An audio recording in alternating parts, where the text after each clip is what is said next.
To my YouTube channel physics by Sagar हो रही। एक बार बच्चों फिर से आप सभी का स्वागत है। और आप लोग वीडियो देख रहे हैं, लेक्चर आगे बढ़ता जा रहा है और आप लोग लाइक और कमेंट जरूर करते रहिए। आपको कहाँ तक समझ में आ रहा है, कहाँ तक नहीं आ रहा है। तो देखिए, आज हम लेकर आए हैं आपको electric potential energy in external electric field. फिलहाल इलेक्ट्रिक पोटेंशियल एनर्जी मतलब वर्क डन का हल्का सा जिक्र हम स्टार्टिंग में कर चुके हैं चैप्टर में, है ना। तो देखें जरा इसमें कि मान लेते हैं कि यहाँ पर कोई फील्ड पहले से है, एक्सटर्नल इलेक्ट्रिक फील्ड, जो किसी सोर्स के द्वारा या सोर्स चार्ज के द्वारा डेवलप किया गया होगा, है ना। मान लीजिए ये कोई सोर्स चार्ज के द्वारा डेवलप किया हो गया। अब हम क्या करते हैं, अगर हम किसी टेस्ट चार्ज को इनफाइनाइट से लाएं, कहाँ से लाएं? इनफाइनाइट से।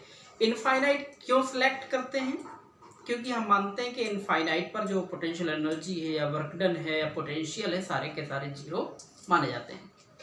अगर हम इस पॉइंट चार्ज को या टेस्ट चार्ज कहिए, टेस्ट चार्ज को इस एक्सटर्नल इलेक्ट्रिक फील्ड में लाते हैं तो क्या करना पड़ेगा? आपको यहाँ पर जो इलेक्ट्रिक फील्ड है उसके अगेंस्ट वर्क डन करना पड़ेगा। क्यों? क्योंकि ये फोर्स लगाएगा, फोर्स हो गया, डिस्प्लेसमेंट हो गया, तो वर्क डन। तो जब आप एक्सटर्नल इलेक्ट्रिक फील्ड के अगेंस्ट वर्क डन करते हैं तो यही work done electric potential energy में स्टोर्ड हो जाता है। इसी को आप कहते हैं। तो when a test charge bringing from infinity to external electric field, this work done stored in potential energy। ठीक है, इस टाइप से। अब बात आती है कि पोटेंशियल और इलेक्ट्रिक पोटेंशियल एनर्जी में डिफरेंस क्या है। तो मान लीजिए जैसे यहाँ पर ये था, यहाँ से अगर मान लेते हैं यहाँ का कोई चार्ज इलेक्ट्रिक फील्ड बना होगा, ठीक है। तो यहाँ पोटेंशियल कितना था? V। आप किसको लाए? Q को। तो ये हो जाएगा कितना? QV। यही QV आपका क्या बन जाएगा? Work done. इसी वर्क डन को ही आप क्या कह सकते हैं? एनर्जी। और अगर आपको थोड़ा सा डाउट हो रहा है कि कहाँ से कैसे आ गया, तो पोटेंशियल की डेफिनेशन से देख लीजिए। पोटेंशियल क्या होता है? एक वर्क डन। कब होता है वर्क डन? जब हम किसी टेस्ट चार्ज को इनफाइनाइट से लाते हैं। तो W इक्वल टू कितना हो गया? Q into V। वही तो ये भी लिखा है। अब ये फॉर्मूला तो बड़ा सिंपल था, है ना। हाँ, तो इसमें बात आती है कि कैसे इसको हम थोड़ा सा और समझ सकें। तो देखिए, तो पोटेंशियल होता क्या है? वर्क डन होता है पर यूनिट चार्ज को कराने में। तो जैसे मान लीजिए कोई सेल या बैटरी है, ठीक है। ये सेल या बैटरी है और यहाँ से हमने मान लीजिए 12 वोल्ट की बैटरी है, 12 वोल्ट, है ना। तो वोल्ट किसका यूनिट है? पोटेंशियल का। समझ रहे हो ना। तो ये 12 वोल्ट इसका कैपेबिलिटी है, क्षमता है, इस टाइप से। तो बताइए, जो 12 वोल्ट है, यहाँ पर एक होल्डर लगा हुआ है। ये क्या है? होल्डर। तो क्या इससे एनर्जी निकलेगी? केवल होल्डर लगा हुआ है तो आपने क्या दे रखा है? पोटेंशियल दे रखा है, और ये होल्डर है। तो ये होल्डर से एनर्जी कब तक नहीं निकलेगी? जब तक आप इसमें बल्ब नहीं लगाएंगे, जब तक आप इसमें कोई LED नहीं लगाएंगे, तब तक ये एनर्जी नहीं देगा। तो हमने मान लीजिए अब एक बल्ब लगा दिया, क्या होगा? अब अगर ये बल्ब लगा दिया आपने तो इससे एनर्जी इस प्रकार से निकलने लगी। तो ये बल्ब लगाने का मतलब क्या है? ये बल्ब लगाने का मतलब है चार्ज आपने यहाँ पर लगा दिया। ये चार्ज, जैसे ही आपने चार्ज यहाँ लगाया तो पोटेंशियल यहाँ से मिल गया। पोटेंशियल पहले से था V और आपने यहाँ पर क्या लगा दिया? बल्ब। तो क्या हो गया वो एक हिसाब से? चार्ज। Q इंटू V, ये क्या हो गया आपका? Work done. यही क्या है? पोटेंशियल एनर्जी जो इसमें स्टोर्ड हुई थी वो निकलने लगी। तो उम्मीद है आप समझ गए होंगे। जैसे मान लेते हैं आपने एक दुकान खरीदी है, तो किसी लोकेशन पर, तो किसी पॉइंट पर दुकान खरीदी, तो दुकान क्या है? वो पोटेंशियल है। और वो दुकान बंद है, तो पोटेंशियल तो है उधर, मतलब आपकी किसी पॉइंट पर, लोकेशन पर पोटेंशियल तो है, मतलब वो दुकान तो है, लेकिन वो एनर्जी कब तक नहीं बनेगा? जब तक आप उसको खोलेंगे नहीं, मतलब जब तक आप उसको चार्ज नहीं देंगे। कोई पॉइंट चार्ज देना पड़ेगा ना। तो जब आप दुकान को खोलते हैं मतलब चार्ज शुरू कर देते हैं और पोटेंशियल पहले से है तो ये क्या बन जाएगा, यही आपका ये एनर्जी बन जाएगा। तो उम्मीद है आपको समझ में आ गई। जैसे हमारे घरों में सप्लाई 220 वोल्ट की मानी जाती है ना, हमारे घरों में सप्लाई 220 वोल्ट की है, तो 220 वोल्ट क्या है, ये वोल्टेज है हमारे घरों के लिए। लेकिन अगर हम टीवी, पंखा, कूलर इन किसी को अगर कनेक्ट ना करें तो क्या ये वोल्ट एनर्जी बन जाएगा? आंसर नहीं बनेगा। अगर हमने अपने जो मेरे घर में बोर्ड लगा हुआ है उससे हमने पंखा कनेक्ट कर दिया है, तो पंखा जो कनेक्ट किया है आपने ये फैन, तो ये फैन किसका वर्क कर रहा है? चार्ज का, मतलब चार्ज इसमें गए, ये अपना काम करने लगा। तो Q इंटू वी मिलके क्या बनाते हैं? Work done. यही वर्क डन आपका क्या है? Potential energy. तो वही था ये electric potential energy in external electric field. अब थोड़ा सा इसमें और समझें आप कि जैसे आपका ये U क्या बना आपका? Q into V. अगर मान लेते हैं हमने आपको चार्ज की वैल्यू 1 इलेक्ट्रॉन दी, चार्ज की वैल्यू कितनी? 1 इलेक्ट्रॉन, तो ये क्या हो गया? 1 eV। और यही 1 इलेक्ट्रॉन वोल्ट किसके इक्वल हो जाएगा? तो देखिए 1 इलेक्ट्रॉन की वैल्यू 1.6 10⁻⁻⁹, ठीक है, कूलम, और ये लास्ट में क्या लगा है? वोल्ट, ठीक है। तो ये हो जाएगा आपका 1.6 10⁻⁻⁹, समझ रहे हैं ना, 19 कूलम। और वोल्ट को क्या लिख सकते हैं? जूल पर कूलम, ये जाएगा जूल पर कूलम, कूलम कैंसिल, तो कितना हो गया? U इक्वल टू हो गया 1.6 10⁻⁹ जूल। तो कहने का मतलब ये जो एनर्जी आई है 1.6 10⁻⁹ जूल किस में आई है? तो आंसर है ये 1 इलेक्ट्रॉन वोल्ट में।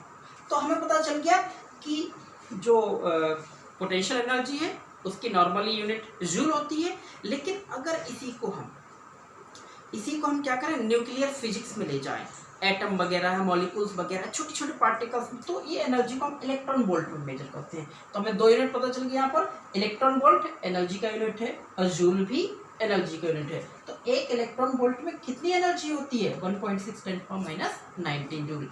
इसी प्रकार से आपके और भी होते हैं, जैसे हम कहिए कि 1 MeV में कितने जूल होते हैं? तो MeV, M क्या है? मेगा भी कह सकते हैं आप, मिलियन भी कह सकते हैं, मिलियन इलेक्ट्रॉन वोल्ट या मेगा इलेक्ट्रॉन वोल्ट। तो ये हो जाएगा 10⁻⁻6, मेगा या मिलियन का मतलब 10⁻6 है, इलेक्ट्रॉन वोल्ट। आगे चेंज करिए इसको, तो ये हो जाएगा आपका 1.6 10⁻⁻, देखिए इलेक्ट्रॉन वोल्ट में कितने जूल? 1.6 10⁻⁹, ये माइनस का 19 प्लस का 6 है, तो कितना बचेगा? माइनस का 13, क्या? जूल। इसी प्रकार से देखिए 1 billion electron volt, 1 billion electron volt, तो बिलियन 10⁹ इलेक्ट्रॉन वोल्ट, और 1 इलेक्ट्रॉन वोल्ट की वैल्यू ये दे रखी है। तो टोटल हो जाएगा 1.6 10⁻⁹ में से 9 हटा देंगे तो माइनस का 10 जूल। तो इस प्रकार से आपको ये यूनिट पता चल गई। अगर आ जाए कि what is 1 electron volt, what is 1 electron volt, कह दीजिए कि अगर हम चार्ज की वैल्यू मतलब 1 इलेक्ट्रॉन और वोल्टेज कितना? 1 वोल्ट, तो क्या हो जाएगा? 1 eV। तो किसी एक इलेक्ट्रॉन को 1 वोल्ट वोल्टेज पर एक्सीलरेट कराने के लिए जो एनर्जी चाहिए होती है उसको 1 इलेक्ट्रॉन वोल्ट, ठीक है। कि किसी एक इलेक्ट्रॉन को 1 वोल्ट वोल्टेज पर एक्सीलरेट कराएं तो उसकी एनर्जी 1 इलेक्ट्रॉन वोल्ट कहलाएगी। इस प्रकार से आप इसको डिफाइन कर सकते हैं, ठीक है। तो उम्मीद है आप ये समझ गए होंगे। आगे देखें,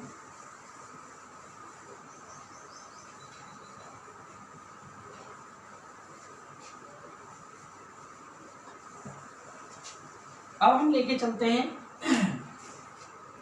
potential energy of a system of charges. Potential energy of a system of two charges. एक साथ से हम सिस्टम की बात करते हैं, ठीक है। फिर से हम इलेक्ट्रिक पोटेंशियल एनर्जी शॉर्टकट में लिख दिया, potential energy of a system. किसी हम सिस्टम, जैसे चार्ज है, अगर वो सिंगल चार्ज ना होता, अब वो चार्ज किस में होता, सिस्टम में, मतलब कई चार्जों से मिलकर क्या बनता है, सिस्टम। तो सिस्टम का पोटेंशियल एनर्जी कितनी होगी, लेकिन यहाँ पर हम कितने लेने वाले हैं, चार्ज 2 लिखा है, 2 चार्जेस। तो जैसे हम इस टाइप से कहें, ये एक पॉइंट है, एक पॉइंट ये है, यहाँ का चार्ज Q1 है और यहाँ का चार्ज Q2 है और डिस्टेंस बिटवीन R है। इन दोनों चार्जेस के बीच कितना पोटेंशियल एनर्जी होगी। तो पोटेंशियल एनर्जी होता क्या है, एक वर्क डन होता है। तो ये वर्क डन कब होता है, जब हम चार्ज को जनरली मान के चलते इनफाइनाइट से लाते हैं, ठीक है। तो हम मान लेते हैं कि यहाँ पर कोई भी एक्सटर्नल इलेक्ट्रिक फील्ड अवेलेबल नहीं है। ये मान के चल रहे हैं हम लोग कि एक्सटर्नल इलेक्ट्रिक फील्ड कितना है, 0 है, ठीक है। और इस लोकेशन पर इसको थोड़ी देर के लिए भूल जाइए, इसको थोड़ी देर के लिए भूल जाइए आप।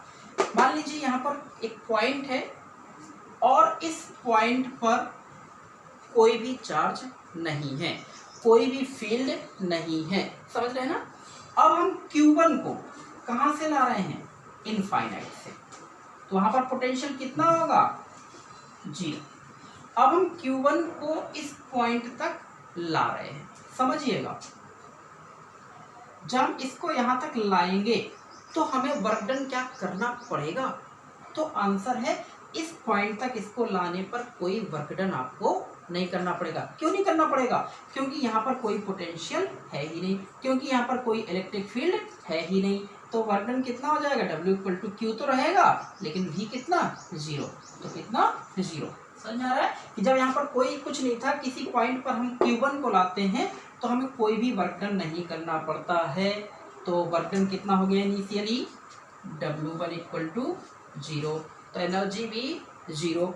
अब हम क्या करते हैं, किसी दूसरे लोकेशन तक इससे R डिस्टेंस पर, या अब किसको लाते हैं, इनफाइनाइट से Q2 को लाते हैं। किसको लाए, इनफाइनाइट से Q2 को लाए। अब Q2 को लाने में क्या हमें किसी के अगेंस्ट वर्क डन करना पड़ेगा, तो आंसर है यस। क्यों, क्योंकि जो चार्ज Q1 था इसने अपने चारों ओर पोटेंशियल को डेवलप कर लिया होगा। और आपने पढ़ा है due to charge Q at a distance R, potential कितना, 1/4 पाई एप्सिलॉन नॉट Q/R। तो इस V1, इस Q1 के कारण कितना डेवलप कर लिया होगा, इतना। कितनी दूरी पर, जहां आप Q2 को रख दोगे, मान लीजिए 1 2 दूरी है तो 1 2 का मतलब 1 से 2 तक। समझ में आ रही बात। फिर से जब Q1 को लाए तो कोई पोटेंशियल नहीं था, इसलिए वर्क डन कितना हुआ था, स्टार्टिंग 0, W1 0। लेकिन जब Q2 को लाए तो यहाँ पोटेंशियल है, यहाँ पर इलेक्ट्रिक फील्ड होगा, यहाँ पोटेंशियल है। उस पोटेंशियल मतलब इलेक्ट्रिक फील्ड के अगेंस्ट Q2 को क्या करना पड़ेगा, वर्क डन करना पड़ेगा। कितना, वही जो आप पढ़े हैं V = W/Q, तो W = Q × V। तो देखें, when Q2 bringing from infinity to at a point, मान लीजिए P है, at a point P, then work done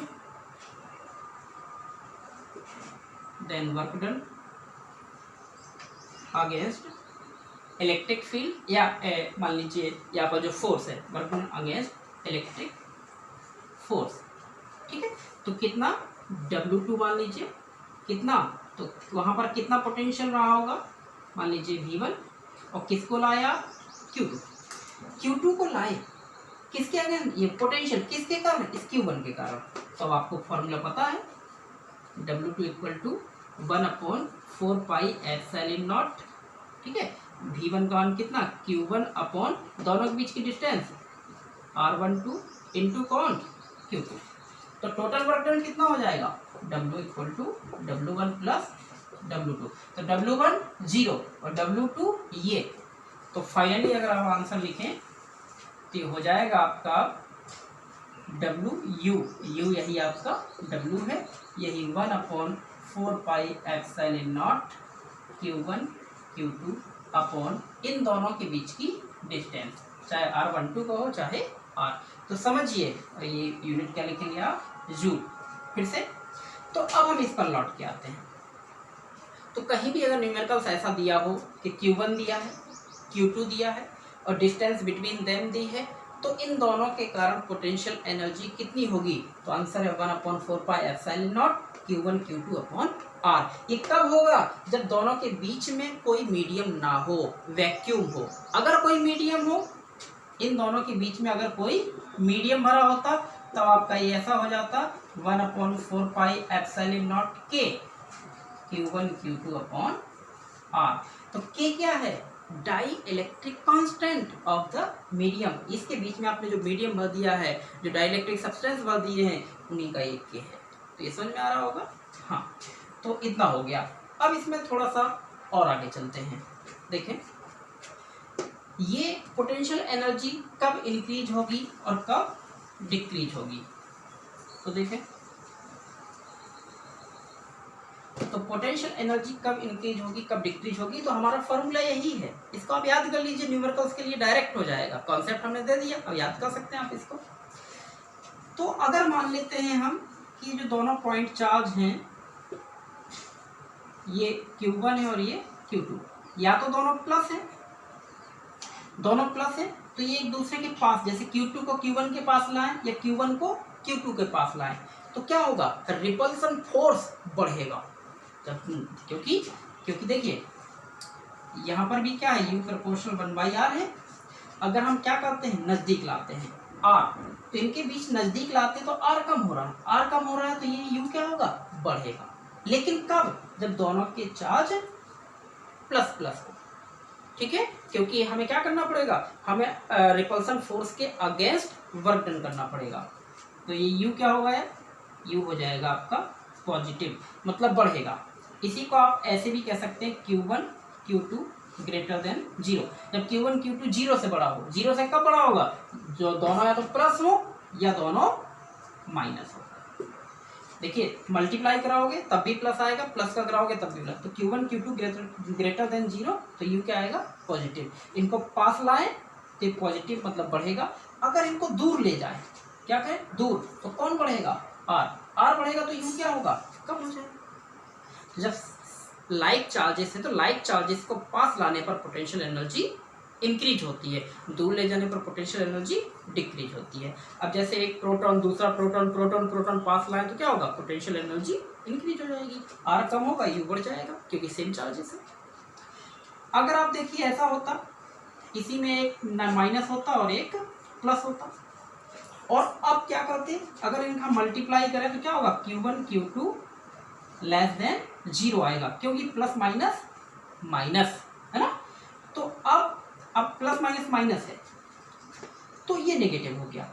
अब हम क्या करेंगे, नजदीक लाएंगे, क्या होगा, अट्रैक्शन फोर्स है, प्लस माइनस अट्रैक्शन फोर्स लगे, अट्रैक्शन फोर्स में नजदीक ला रहे हैं तो आप तेजी से आएंगे ना, तो पोटेंशियल एनर्जी डिक्रीज होगी। क्यों, आपको वर्क डन करना नहीं पड़ेगा, बल्कि प्राप्त हो जाएगा, फाइंड हो जाएगा।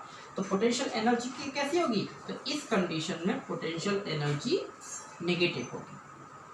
समझ में आई बात। अब इस कंडीशन में अगर हम एक दूसरे के पास लाएं तो पोटेंशियल एनर्जी डिक्रीज होगी। क्यों, क्योंकि वर्क डन नेगेटिव हो रहा है। अगर हम इनको दूर ले जाएं, क्या करें, दूर ले जाएं, तो R बढ़ेगी, तो क्या होगा, इसकी वैल्यू और कम आती है, मतलब नेगेटिव से 0 की ओर भागेगी, तो इंक्रीज हो जाएगा। तो हमने क्या समझ लिया, अगर एक पॉजिटिव चार्ज एक नेगेटिव चार्ज है, पास लाते हैं तो पोटेंशियल एनर्जी डिक्रीज होती है, अगर दूर ले जाते हैं तो पोटेंशियल एनर्जी इंक्रीज होती है। ये आप इसी से समझ सकते हैं। एक चीज़ और सुने इसमें, इसी प्रकार से एक कॉन्सेप्ट आ जाता कि एक इलेक्ट्रॉन एक प्रोटॉन को पास ला रहे हैं, बताइए पोटेंशियल एनर्जी पर क्या इफेक्ट पड़ेगा। अरे एक electron negative charge, proton positive charge पास ला रहे हो ना, पोटेंशियल एनर्जी डिक्रीज हो जाएगी, क्योंकि हाँ अब आपको अगेंस्ट को वर्क डन करना नहीं है, अट्रैक्शन फोर्स है, डिक्रीज हो जाएगी। तो इस प्रकार से क्वेश्चन बनते हैं जो आपको ध्यान देना है। देखिए अगर अब फिर से potential energy of a system of 3 charges, अगर कोई सिस्टम 3 चार्जों से मिलकर बना है, अभी 2 चार्जेस का, सिंगल का ही बता चुके हैं, डबल का बता चुके हैं, तीसरे का बता, लेकिन ये तीसरे का कब, दूसरे तीसरे का तभी है जब एक्सटर्नल इलेक्ट्रिक फील्ड अवेलेबल पहले से नहीं है ना। तो मान लीजिए यहाँ लीजिए कोई ये मान लीजिए Q1 है, Q2 है और ये Q3 है, ठीक है। अभी 3 चार्जेस हो गए, डिस्टेंस दे लीजिए 1 से 3 की R13, Q3 से Q2 R23 और ये 1 से 2 है तो R12, ये डिस्टेंस है, यहाँ से यहाँ तक की ये डिस्टेंस है। इसको वैसे हम डायरेक्ट आपको पिछले कॉन्सेप्ट के आधार पर एक लाइन में बता सकते हैं, लेकिन समझेंगे तो ज़्यादा अच्छा हो जाएगा। वैसे जनरली अगर इसको हम बताना चाहें तो 1 मिनट में देख लीजिए आप, जैसे Q1 Q2 के बीच निकालते हैं आप, Q1 Q2 के बीच, तो ये पोटेंशियल एनर्जी कितनी आई थी 1/4 pi epsilon not Q1 Q2 upon R कितना है R12। मान लीजिए Q1 था, Q2 को हम इन्फिनिटी से लाए तो हमें इतना वर्क डन करना पड़ा। इसी प्रकार से अब देखिए Q13 के बीच देख लीजिए, ये किसके बीच था Q1 Q2 के बीच, अब Q1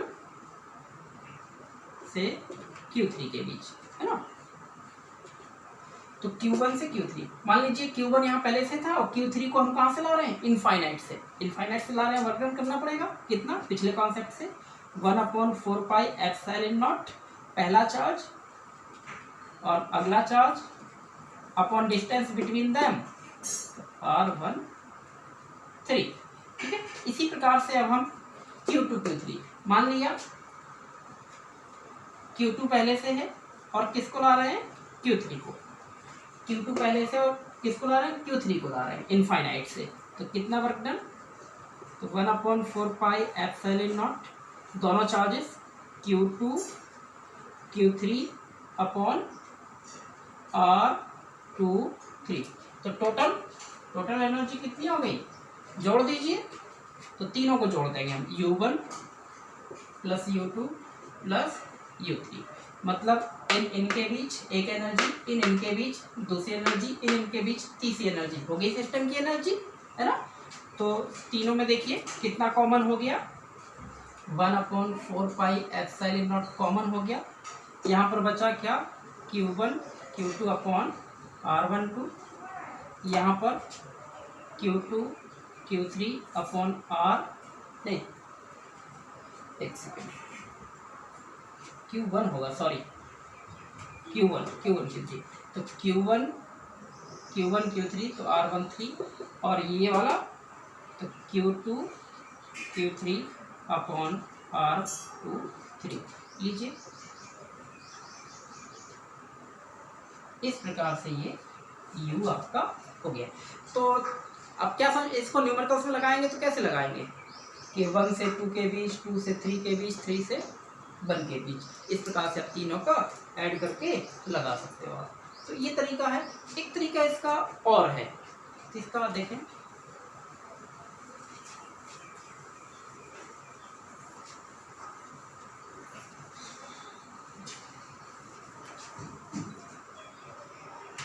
थोड़ा सा स्पीड से बताऊंगा लेकिन समझने का प्रयास करिए, मैं ऑलरेडी आपको बता चुका हूँ।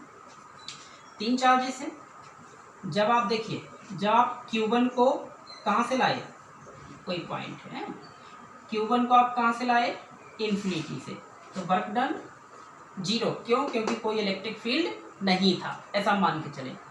तो यहाँ पर कौन आ गया Q1, लेकिन इस Q1 ने अपना क्या बना लिया होगा पोटेंशियल, तो potential due to Q1 as V1, तो इसने क्या बना लिया होगा अपना पोटेंशियल है ना V1। अब आप किसको ला रहे हैं Q2 को, मान लीजिए यहाँ लाए हम किसको Q2, और डिस्टेंस कितनी है R।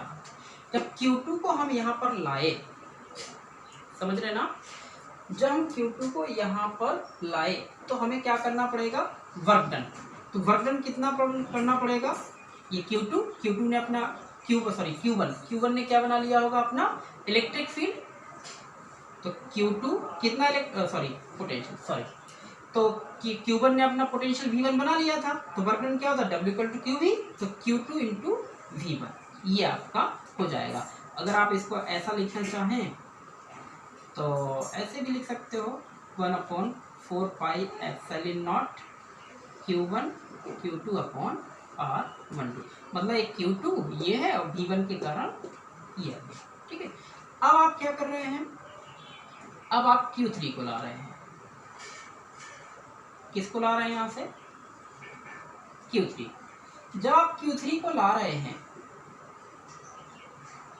तो Q3 को लाने में थोड़ा सा आपको यहाँ पर एक चीज ध्यान देनी है कि Q1 ने अपना पोटेंशियल कितना बनाया था V1, जब Q2 आ गया तो क्या उसने भी अपना पोटेंशियल बनाया होगा, बिल्कुल बनाया होगा।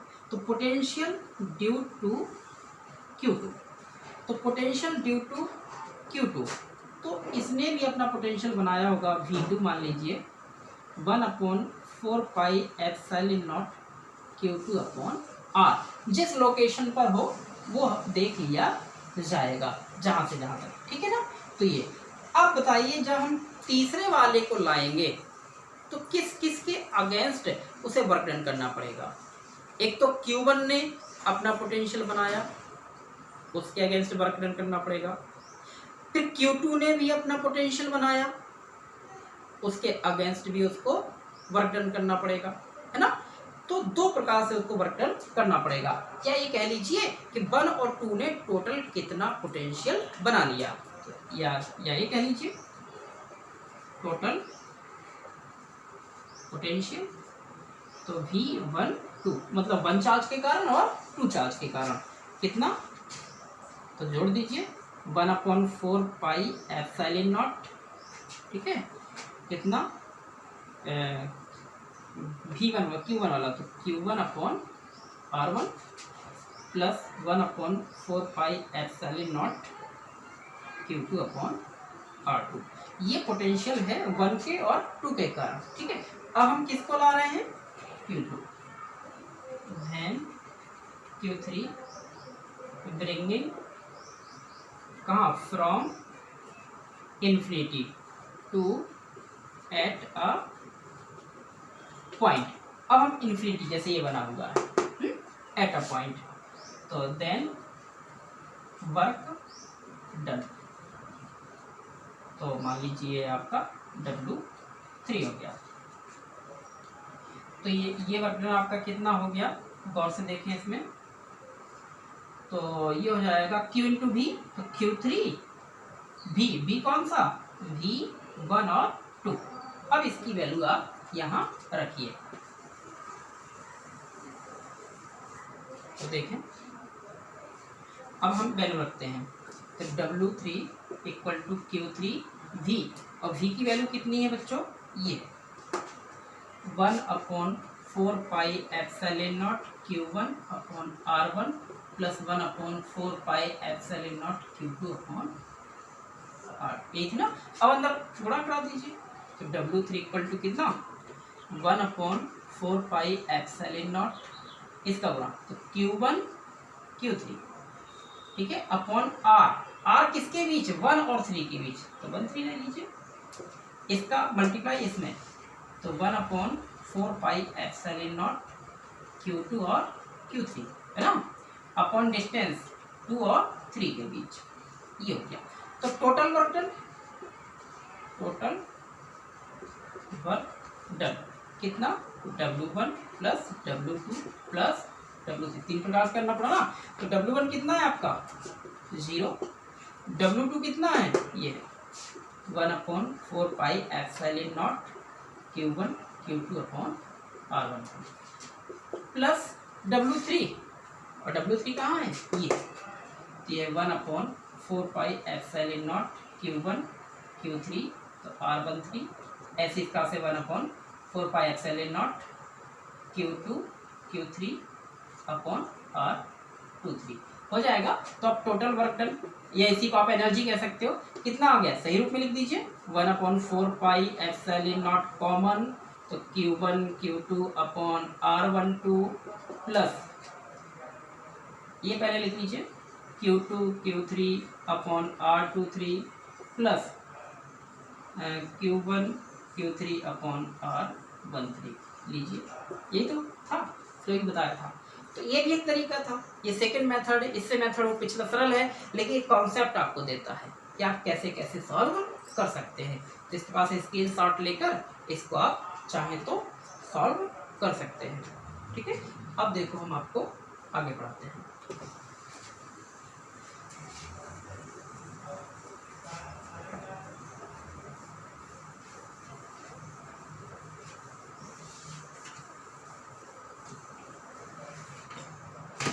अब देखिए, हमने आपको सिंगल चार्ज के कारण बता दिया क्यू भी आता है, दो चार्जेस के कारण 1/4 Q1 Q2 अपॉन डिस्टेंस आती है, तीन चार्जेस के कारण तीनों प्रकार से बता दिए। अगर चार होते इस टाइप से, जैसे Q1 Q2 Q3 और ये Q4, ठीक है ना, अगर ये चार्ज होते तो यहाँ पर पोटेंशियल एनर्जी या वर्क डन कितना आता, तो देख लो आप लोग, खुद ही देख लीजिए। इनके बीच, इसके और इसके बीच एक आता, इसके और इसके बीच दो आता, है ना, समझ पा रहे हो ना, दो हो गए, क्योंकि दो चार्जेस से मिलकर वर्क डन पोटेंशियल एनर्जी बनती है। तो एक, इनके बीच दो, इनके बीच तीन, इनके बीच चार, बस एक पेयर, दूसरा पेयर, तीसरा पेयर, चौथा पेयर, चार पेयर हो गए। तो चार वर्क डन। क्या और भी कनेक्ट हो सकते हैं? यस, हो सकते हैं। पांचवा पेयर और ये छठवां पेयर, तो ये हो जाएगा W5 और ये हो जाएगा W6। ऐसे आएगा एक टोटल वर्क डन, मतलब इनके बीच, फिर इनके बीच, फिर इनके बीच, फिर इनके बीच, फिर इनके बीच, फिर इनके बीच। अब देखना डिस्टेंस, अगर आप डिस्टेंस की बात करते हैं, इनके बीच कितनी डिस्टेंस है, तो ये पता है आपको, ये भी दिया गया होगा। जब ये दिया है, ये दिया है, तो क्या हाइपोटेनस नहीं निकाल पाओगे? कर्ण वर्ग बराबर लंब वर्ग धन आधार, hypotenuse square equal to perpendicular square plus base square. तो ये डिस्टेंस पता चल जाएगी, सॉल्व हो जाएगा। इस प्रकार से आपको घबराना नहीं है, लगाने हैं। इसी बेस पर आपका ये एक बुक्स में न्यूमेरिकल दिया गया है, आप लोग इसको लगाएंगे। ये दिया गया ना एग्जाम्पल 2.4, इसी टाइप का आपको दिया गया है। प्रयास करिएगा, बनेगा। अगर फिर भी किसी कारणवश से नहीं बनता है तो फिर हम आपको बताएंगे। अब एक अगली हेडिंग है potential energy in an external field.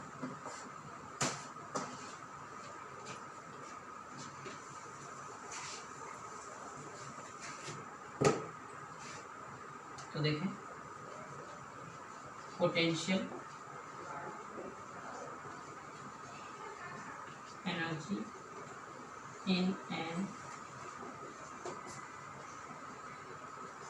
External field, potential energy in external field. वैसे इसमें हम एक फॉर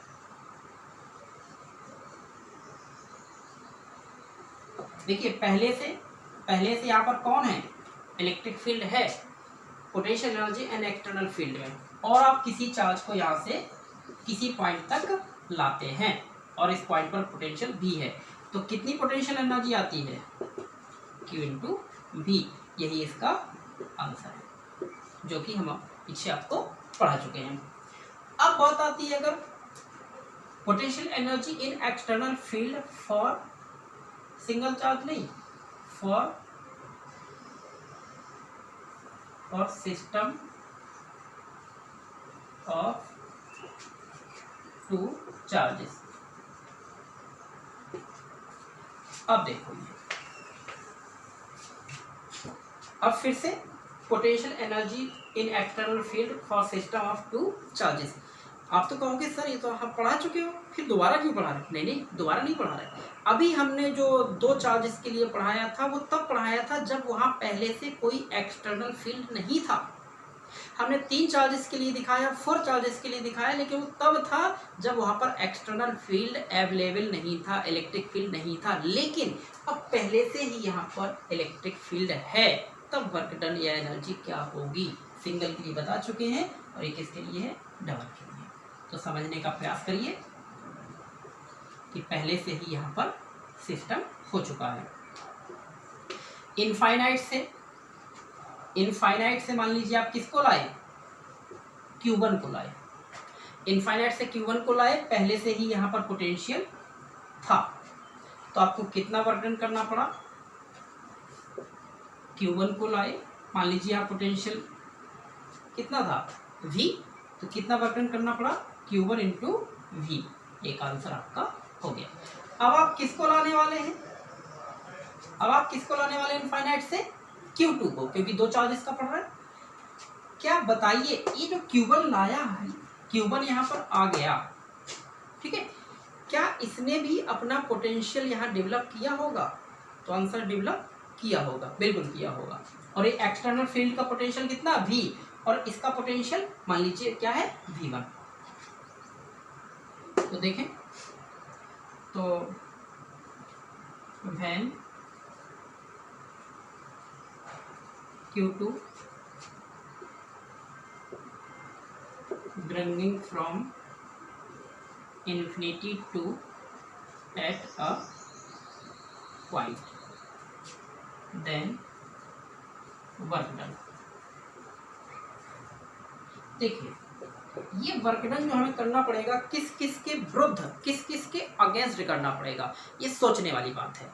पिछले कॉन्सेप्ट दे चुके हैं, अगर सोच पाएंगे तो बेटर कर पाएंगे। एक तो जो यहाँ पर पहले से ही एक्सटर्नल फील्ड है, और पहले से ही यहाँ पर कितना एक्सटर्नल फील्ड था, उसका पोटेंशियल कितना है V। तो वर्क डन किस किस के बीच, अगेंस्ट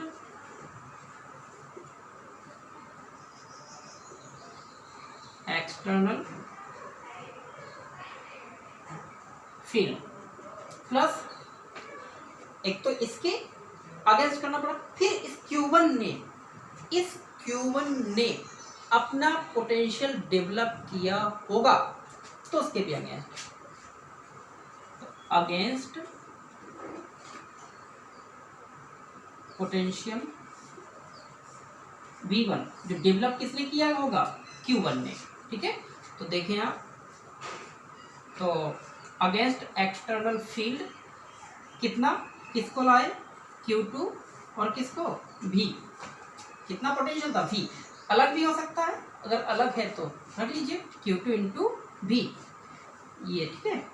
अब अगेंस्ट पोटेंशियल Q1 ने अपना कितना पोटेंशियल बनाया होगा, तो V1 equal to 1/4 pi epsilon naught Q upon R, जो भी हो Q1 अपॉन R1, जो लोकेशन हो, तो ये हो जाएगा, तो Q2 इंटू V1, तो V1 की value 1/4 pi epsilon not Q1 upon R, R कितना 1, कहाँ से कहाँ तक 2, तो ये हो जाएगा। तो इसी को आप लिख सकते हैं Q2V plus 1/4 pi epsilon not Q1 Q2 upon जो भी। अब टोटल वर्क डन तो आप निकाल लेंगे हम, तो जाएगा total work done Q1, total work done कौन, जो सिस्टम बना है 2 चार्जेस से, 2 चार्जेस से जो सिस्टम बना है उसमें टोटल वर्क डन या टोटल पोटेंशियल एनर्जी, तो ये हो जाएगा W equal to W1 plus W2, तो W1 प्लस W2, तो W1 कितना है Q1, Q1 भी प्लस W2 ये Q2 भी plus 1/4 pi epsilon not Q1 Q2 upon R। इस प्रकार से आपका ये टोटल एनर्जी, पोटेंशियल एनर्जी यही है। तो आपका ये कॉन्सेप्ट इस प्रकार से था, इसको आप स्क्रीनशॉट लेकर समझ सकते हैं, इस प्रकार से आपको ये दिए गए हैं। अब इस पर आधारित आपके एग्जाम्पल्स हैं, जैसे है ना, 2.5 है। इसके बाद हाँ 2.5 में आपके ABC तीन पॉइंट दिए गए हैं, बहुत ही इंपॉर्टेंट है। आपको ध्यान रखना है कि जब भी आप पोटेंशियल एनर्जी फाइंड कर रहे हो तो वहाँ एक्सटर्नल फील्ड पहले से अवेलेबल है या नहीं है, ये ध्यान देना है। जब उसमें कोई जिक्र नहीं करता तो मान के चलते हैं कि वहाँ पर इलेक्ट्रिक फील्ड अवेलेबल नहीं है। तो अलग अलग सिचुएशन है, अलग अलग ये हैं। और नेक्स्ट चैप्टर में हम बताएंगे आपको potential energy of a dipole in an external field.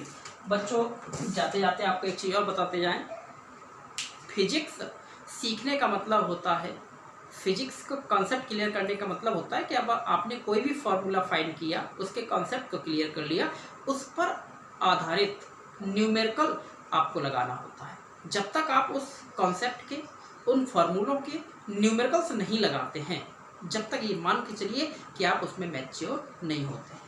तो हमने आप ढेर सारे आज ये कॉन्सेप्ट दिए हैं, इस पर डिपेंडेंट आपको अपनी एनसीईआरटी में जो न्यूमेरिकल्स मिले, चाहे वो एग्जाम्पल्स में मिले, चाहे वो एक्सरसाइज में मिले, अदर बुक्स आपके पास है तो बहुत अच्छी बात है, उस पर आधारित आपको एग्जाम्पल्स, न्यूमेरिकल्स जो मिले उनको लगाइए, प्रयास करिए। बनेगा, नहीं बनता है कमेंट बॉक्स में लिखिए। अगर आप कर पाएंगे खुद से कॉन्सेप्टों के आधार पर, तो जो खुशी मिलती है ना, उसकी कोई मतलब उसको व्याख्या नहीं की जा सकती, जो आनंद मिलता है।